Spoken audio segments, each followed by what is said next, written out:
የሱዳን ጦርና የፈጣን ድጋፍ ሰጪ ኃይል RSF ግጭት ውስጥ መግባት ግብጽን ለከፍተኛ ስትራቴጂክ ስጋት ዳርጓታል። ካይሮ በናይል ውሃና በታላቁ የህዳሴ ግድብ ድርድር ላይ ያላትን የቆየ አቋም ለማስጠበቅ ሱዳንን እንደ መከላከያ ግንብ ትጠቀምባት ነበር። ይሁን እንጂ የሱዳን መንግስታዊ ተቋማት መዳከም ግብጽን ስልታዊ አጋር አልባ አድርጓታል። ይህንን ክፍተት ለመሙላት ግብጽ የጎረቤት ሀገራት ጉባኤን በመምራትና የሱዳንን ጦር በዲፕሎማሲው መድረክ በመደገፍ የበላይነቷን ለማስመለስ እየጣረች ትገኛለች።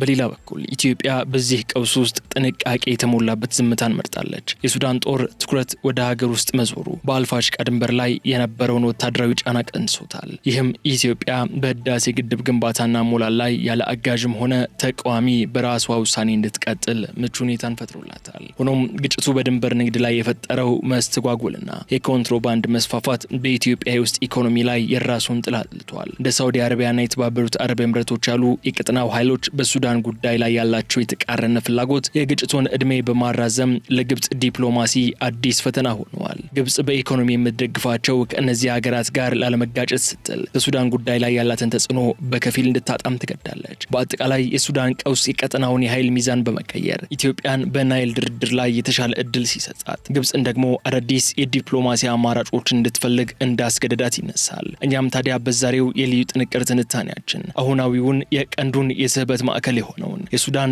ግብጽ፣ ኤርትራና ኢትዮጵያ አስተላለፍ በሱዳን ጦርነት ላይ ያላቸው አቋምና የሱዳን ጦርነት በኢትዮጵያ ላይ እየፈጠረ ያለውን ተጽዕኖና ይዞት የመጣውን እድል እንዳስሳለን። አብራችሁን ቆዩ።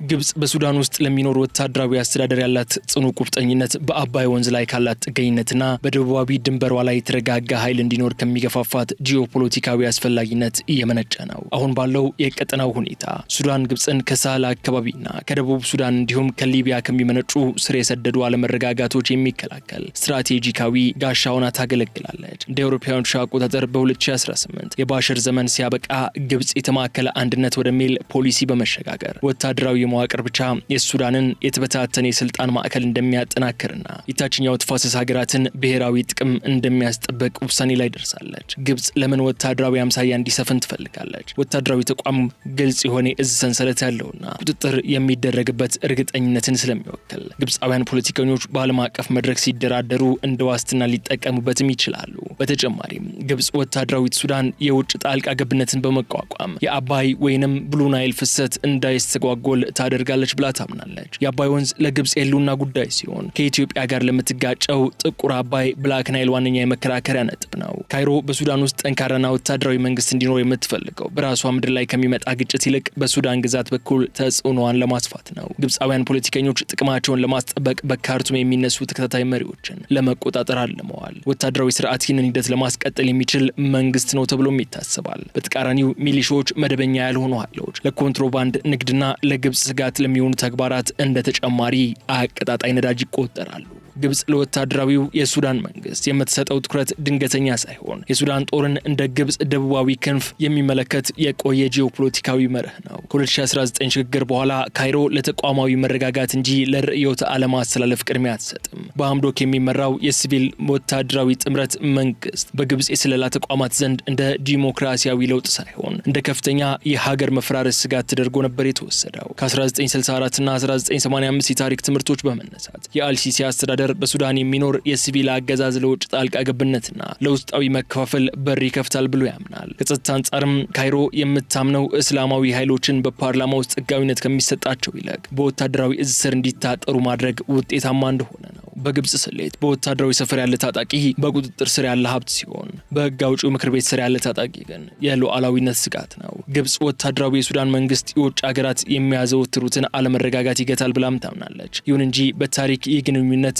የሚገርም ተቃርኖ አለው። የባሽር አገዛዝ የግብጽ ሙስሊም ወንድማማቾች ርዕዮተ ዓለም ውጤት ቢሆንም በካይሮ ላይ ግን እንደ መሳሪያ ጥቅም ላይ ውለዋል። በባሽር ዘመን ሱዳን ለአልቃይዳ አባላትና ለግብጽ ተቃዋሚዎች መጠለያ በመሆን ለግብጽ ስጋት ሆና ነበር። ምንም እንኳ የሱዳን ጦር ተቋም ሲናይ በረሃ ለሚንቀሳቀሱ አማጽያን መሳሪያ እስከማቀበል ቢደርስም ካይሮ አሁንም የሱዳን ጦር ኃይሎች ወይንም ኤስኤኤፍ ለቀጠናው ደህንነት ብቸኛ ዋስትና እንደሆኑ ታምናለች። በግብጽ እይታ ጠላት የሆነ ወታደራዊ መንግስት ግልጽ የሆነ የእዝ ሰንሰለት ስላለው መቆጣጠር ይቻላል። የተበታተነ የሲቪል ዲሞክራሲ ግን ሊገታ የማይችል ስጋት ነው። ግብጽ የሱዳን ጦርን ከቻድ ከሊቢያና ከደቡብ ሱዳን የሚመጡ ስጋቶችን የሚከላከል የተከለለ ጋሻ አድርጋም ትመለከተዋለች። 2019 በኋላ ግብጽ የሱዳን ጦር ወይንም ኤስኤኤፍ እና የፈጣን ድጋፍ ሰጪ ኃይሉን አርኤስኤፍ በማዋሃድ እንደ ግብጽ ወታደራዊ ፖለቲካዊ መዋቅር ያለ ታላቅ ኃይል ለመፍጠር ሞክራ ነበር። ነገር ግን ይህ በተፈጥሯቸው ተቃራኒ የሆኑትን ሁለት ኃይሎች የማዋሃድ ሙከራ ትልቅ ስትራቴጂካዊ ስህተት ነበር። ይህም ውህደትን ከመፍጠር ይልቅ የሱዳን መንግስት መዋቅር እንዲፈርስ ምክንያት የሆነው የውስጥ ክፍተት አባባሰው።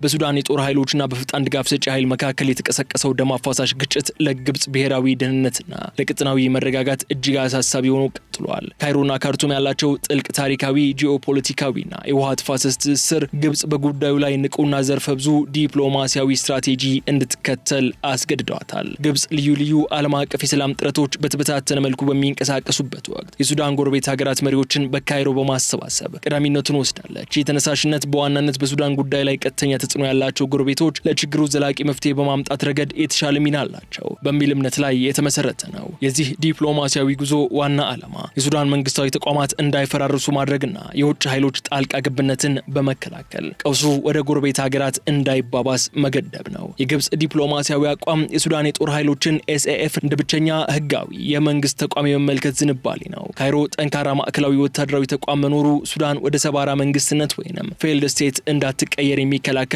ብቸኛ ዋስትና እንደሆነ ታምናለች። ይህ አቋም ለግብጽ ድንበር ደህንነት፣ ሽብርተኝነትን ለመከላከልና ከሱዳን የሚመጣውን መደበኛ ያልሆነ ስደት ለመቆጣጠር ቁልፍ ጠቀሜታ አለው። ለግብጽ የሱዳን መረጋጋት ከህልውናዋ ጋር ከተያዘው የናይል ውሃ አጠቃቀም ጋር ቀጥተኛ ትስስር አለው። ሱዳን በታላቁ የኢትዮጵያ ህዳሴ ግድብ ድርድር ላይ የግብጽ ስልታዊ አጋር ሆና ቆይታለች። አሁን ያለው ግጭት ሱዳን በድርድሩ ላይ ያላትን የቴክኒክና የህግ አቅም ሊያዳክም ይችላል የሚል ስጋት በግብጽ ዘንድ አለ። ስለሆነም ግብጽ ወደፊት በካርቱም በሚመሰረተው የመንግስት አካል ላይ ከውሃ ስምምነቶች ጋር በተያያዘ ከካይሮ ጋር የተቀናጀ አቋም እንዲኖረው በዲፕሎማሲያዊ መንገድ እየሰራች ትገኛለች። በተጨማሪም በመቶ ሺዎች የሚቆጠሩ ሱዳናውያን ስደተኞች በመቀበል ግብጽ ራስዋን እንደ ሰብአዊ መጠለያ አቅርባለች። ይህንን ሚናዋ በመጠቀምም በዓለም አቀፍ መድረኮች ላይ የሱዳን ቀውስ ዓለም አቀፋዊ ትኩረት እንዲያገኝና ለተፈናቃዮች ድጋፍ እንዲሰጥ ግፊት ታደርጋለች። ግብጽ በአፍሪካ ህብረት፣ በአረብ ሊግና በተባበሩት መንግስታት በኩል በሱዳናውያን ባለቤትነት የሚመራ የፖለቲካ መፍትሄ እንዲመጣም ትሟገታለች። ግብጽ ከወታደራዊ ግጭቱ ባሻገር የሱዳን የሲቪል ፖለቲካ ኃይሎች በካይሮ ተገናኝተው እንዲመክሩም መድረኮችን አዘጋጅታለች። ይህ ጥረት ዘላቂ ተኩስ አቁም ስምምነት በሚደረስበት ወቅት ሀገሪቱ ወደ ሲቪል አስተዳደር የምትሸጋገርበትንና በስልጣን ሽግግር ወቅት የሚፈጠርን ክፍተት የሚሞላ ግልጽ ፍኖተ ካርታ ለማዘጋጀት ያለመ ነው። በአጠቃላይ የግብጽ ዲፕሎማሲያዊ እንቅስቃሴዎች ሚዛናዊ የሆነ የጥቅም ስሌትን የተከተሉ ናቸው። ካይሮ በአንድ በኩል አስቸኳይ ተኩስ አቁም እንዲኖር ስትፈልግ፣ በሌላ በኩል ደግሞ ከእሷ ጋር የተቀራረበና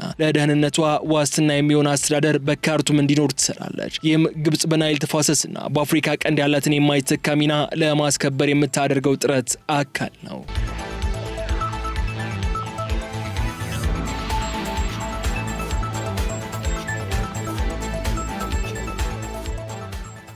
በሱዳን ያለው አለመረጋጋት በግብጽና በኢትዮጵያ መካከል ያለውን የኃይል ሚዛንና የዲፕሎማሲ ግንኙነት በሁለት ዋና ዋና መንገዶች ቀይረውታል። ከግጭቱ በፊት ሱዳንና ግብጽ በግድቡ የውሃ ሞላልና አስተዳደር ላይ ተመሳሳይ አቋም ይዞ ነበር። ይሁን እንጂ ሱዳን ወደ ውስጣዊ ጦርነት መግባቷ ግብጽ ከኢትዮጵያ ጋር በምታደርገው ድርድር ላይ የነበራትን ጠንካራ ጋር እንድታጣ አድርጓታል። ኢትዮጵያ ይህንን አጋጣሚ ግድቡን ያለምንም የቴክኒክ መስተጓጎል ለማጠናቀቅ እንደተጠቀመችበት ካይሮ ታምናለች። ግብጽ የሱዳን ጦርን ኤስኤኤፍን ስትደግፍ፣ ኢትዮጵያ ደግሞ በሱዳን ያሉ የሲቪል ኃይሎችና የተለያዩ ወገኖች ጋር ያላትን ግንኙነት በመጠቀም የሽምግልና ሚናን ለመጫወት ትሞክራለች። ይህ ሁኔታ በሁለቱ ሀገራት መካከል በሱዳን ላይ የበላይነት ለመያዝ የሚደረግ የተኪ ፖለቲካ ወይንም ፕሮክሲ ፖለቲክስ ስጋትን ይፈጥራል። የሱዳን አለመረጋጋት ለሁለቱም ሀገራት የደህንነት ስጋት ነው። ኢትዮጵያ በአልፋሽቃ አካባቢ ካለው የድንበር ውዝግብ አንጻር ግብጽ በሱዳን በኩል የምታደርገው ማንኛውም ወታደራዊ እንቅስቃሴ በጥርጣሬ የምትመለከተው ነው። የአረብ ሊግ በሱዳን ቀውስ ውስጥ ያለው ሚና በከፍተኛ ሁኔታ በግብጽና በሳውዲ አረቢያ ፍላጎት ላይ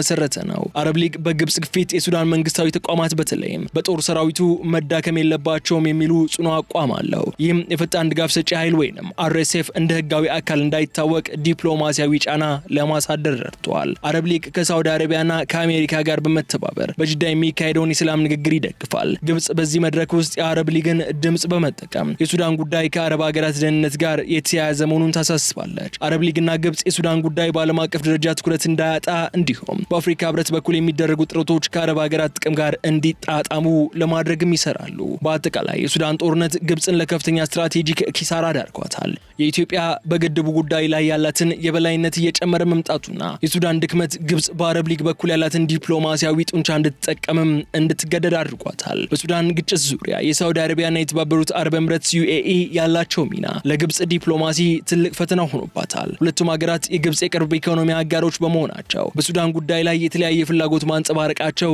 ካይሮን አስቸጋሪ ሁኔታ ውስጥ ከቷታል። ሳውዲ አረቢያ ራሷን በቀጠናው እንደ ዋና አስታራቂና መሪ ሀገር ለማቅረብ ትጥራለች። ሳውዲ ከአሜሪካ ጋር በመሆን የሰላም ንግግሩን በበላይነት መምራቷ ግብጽ የሱዳን ጉዳይ የኔ የቅርብ የቤት ስራ ነው በሚል ለምትከተለው አቋም ውድድር ሆኖባታል። ሳውዲ በቀይ ባህር ላይ ያላትን ግዙፍ የቱሪዝምና የኢኮኖሚ ፕሮጀክቶች እንደ ኒዮም ያሉ ለማሳካት የሱዳን ሰላም ወሳኝ እንደሆነ ታምናለች። በዚህ ረገድ ከግብጽ ጋር ተመሳሳይ አቋም ቢኖራትም መፍትሄውን በመምራት ረገድ ግን የፉክክር ስሜት አለ። በሱዳን ግጭት ውስጥ የኤምሬትስ ሚና ለግብጽ እጅግ አሳሳቢው ጉዳይ ነው። በርካታ ዓለም አቀፍ ሪፖርቶች ኤምሬትስ ጀነራል ሐምዳን ዳጋሎ ወይንም ሄሜቲ ወታደራዊና የገንዘብ ድጋፍ እንደምታደርግለት ይገልጻሉ። ይህ ደግሞ ግብጽ በጽኑ ከምትደግፈው የሱዳን መደበኛ ጦር ወይንም SAF ጋር የሚጋጭ ነው። ኤምሬትስ በሱዳን የወደብ ልማትና በግብርና ላይ ያላትን ፍላጎት ግብጽ በሱዳን ላይ ካላት ታሪካዊ የኢኮኖሚ የበላይነት ጋር ይጋጫል። ግብጽ ከኤምሬትስ የምታገኘው ቢሊዮን ዶላር የሚቆጠር የኢኮኖሚ ድጋፍ እንዲሁም ኢንቨስትመንት ለምሳሌ የራስ አልሂክማ ስምምነት ላለማጣት ስትል ኤምሬትስ በሱዳን የምታደርገውን ጣልቃ ገብነት በይፋ ከመተቸት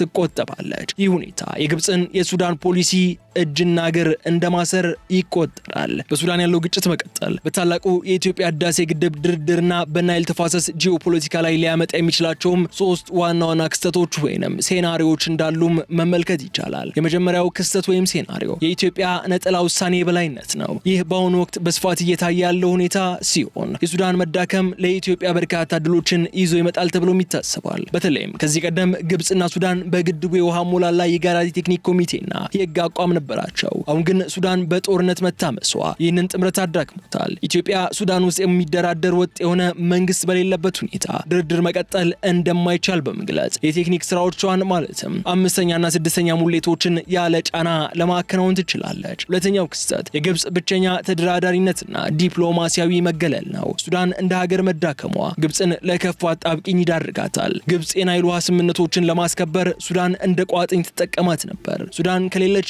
ግብጽ ከኢትዮጵያ ጋር ብቻዋን የምትጋፈጥበት ሁኔታ ይፈጠራል። ሱዳን ውስጥ ሰላም ከሌለ ግብጽ በሱዳን በኩል ልታደርግ የምትችለው ማንኛውንም አይነት ጫና ወታደራዊ የሚሆን ዲፕሎማሲያዊ ጫና በሱዳን ምስቅልቅል ሁኔታ ምክንያት ውጤታማ ላይሆን ይችላል። ሶስተኛው ክስተት ደግሞ የቀጠናዊ ኃይል ሚዛን ለውጥ ነው። ጦርነቱ ረዥም ጊዜ የሚወስድ ከሆነ በናይል ተፋሰስ ላይ አዲስ እውነታን ይፈጥራል። በጦርነቱ መጨረሻ ወደ ስልጣን የሚመጣው አካል የሱዳን ጦርም ይሁን RSF ለኢትዮጵያ ያለው አመለካከት ሊቀየር ይችላል። ለምሳሌ የፈጣን ድጋፍ ሰጪ ኃይል ወይንም RSF ከኢትዮጵያ ጋር መቀራረብ ከጀመረ ግብጽ በናይል ጉዳይ ላይ ሙሉ በሙሉ ተሰሚነቷን ልታጣ ትችላለች። ዓለም አቀፉ ማህበረሰብ በሱዳን ሰላም ለማውረድ በሚያደርገው ጥረት ውስጥ የህዳሴ ግድብ ጉዳይ እንደ አንድ የድርድር ነጥብ ሊያስገባው ይችላል የሚሉ ጉዳዮች ተንታኞች በቀጣይ ሊፈጠሩ ይችላሉ በማለት እያስቀመጧቸው ያሉ ሴናሪዎች ናቸው።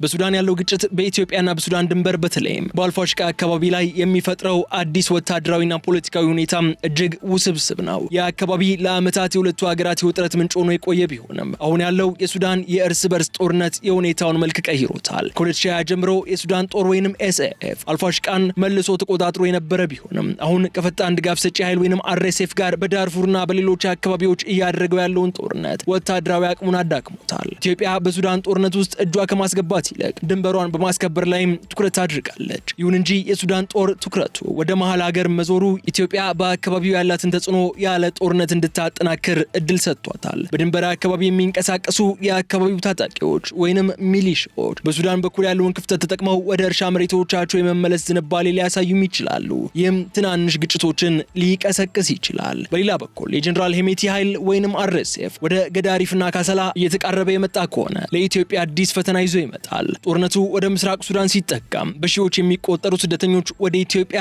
መተማና ሁመራ ይሻገራሉ። ይህ ለኢትዮጵያ ሰብአዊና ደህንነታዊ ጫናን ይፈጥራል። በሁለቱ ሀገራት ድንበር ላይ የሚታየው የመንግስት ቁጥጥር መላላት ለህገወጥ የጦር መሳሪያ ዝውውር ምቹ ሁኔታን ይፈጥራል። ይህም በኢትዮጵያ ውስጥ ደህንነት ላይ ተጽዕኖ ሊኖረው ይችላል። ከዚህ ባሻገር ግብጽ ከዚህ ቀደም የሱዳን ጦር በፋሽካ ያለውን ይዞታ እንዲያጠናክር በዲፕሎማሲያዊና በወታደራዊ መረጃ ስትደግፍ ቆይታለች። ዓላማዋም ኢትዮጵያ በህዳሴ ግድብ ላይ ያላትን ትኩረት በድንበር ግጭት እንድትከፋፍል ማድረግ ነበር። አሁን ግን የሱዳን ጦር መዳከም ግብጽን ይህንን ተጽዕኖ መፍጠሪያ ካርድ እንድታጣ ስጋት ላይ ጥሏታል።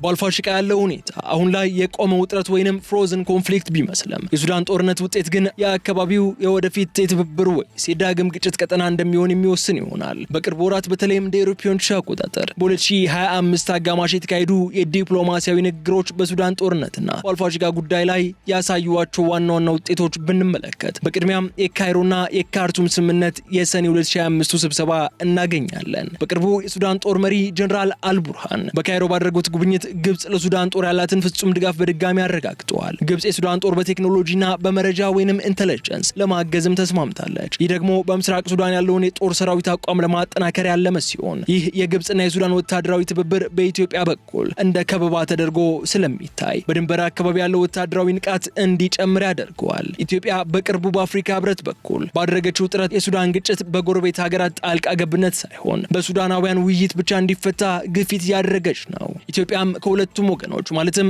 ኤስኤኤፍ እና አርኤስኤፍ የዲፕሎማሲ መስመር በመክፈት ጦርነቱ ወደ ድንበር እንዳይመጣ የመከላከያ ስምምነቶችን በዝምታ ለማሳካት እየሞከረች ነው። ኢትዮጵያ አካባቢው የጦርነት ቀጠና እንዳይሆን የዲፕሎማሲያዊ ርቀት እየተከተለች ሲሆን ይህም የሱዳን ጦር በፋሽቃ ያለውን ጫና እንዲቀንስ አድርጎታል። በአጠቃላይ ግን የሱዳን ጦርነት ለኢትዮጵያ ኢኮኖሚ ደህንነት ቀይ መብራት ሆኖ ይገኛል። ይሁን እንጂ የድንበር አካባቢ ሰላምን በማስከበር ምርታማነትን ለመቀጠል የሚደረጉ ጥረቶች ተስፋ ሰጪ ናቸው። የተከበራችሁ የገበያ ሚዲያ የልዩ ጥንቅር ትንታኔ ተከታታዮቻችን የሱዳን ቀውስ የቀጠናውን የኃይል ሚዛን በመቀየር ኢትዮጵያን በናይል ድርድር ላይ የተሻለ ድል ሲሰጣት ግብጽን ደግሞ አዳዲስ የዲፕሎማሲ አማራጮች እንድትፈልግ እንዳስገደዳትና አሁናዊውን የቀንዱን የስበት ማዕከል የሆነውን የሱዳን፣ ግብጽ፣ ኤርትራና ኢትዮጵያ አሰላለፍ በሱዳን ጦርነት ላይ ያላቸው አቋምና የሱዳን ጦርነት በኢትዮጵያ ላይ እየፈጠረ ያለውን ተጽዕኖና ይዞት የመጣውን እድል እየዳሰስን ያደረግነው ቆይታ እስካሁን ስትከታተሉት የቆያችሁትን ይመስል ነበር። በቀጣይ በሌላ ፕሮግራም ተመልሰን እስክንገናኝ ድረስ የዩቲዩብ ገጻችንን ላይክ፣ ሼር እና ሰብስክራይብ እንድታደርጉ በድጋሚ እንጋብዛለን።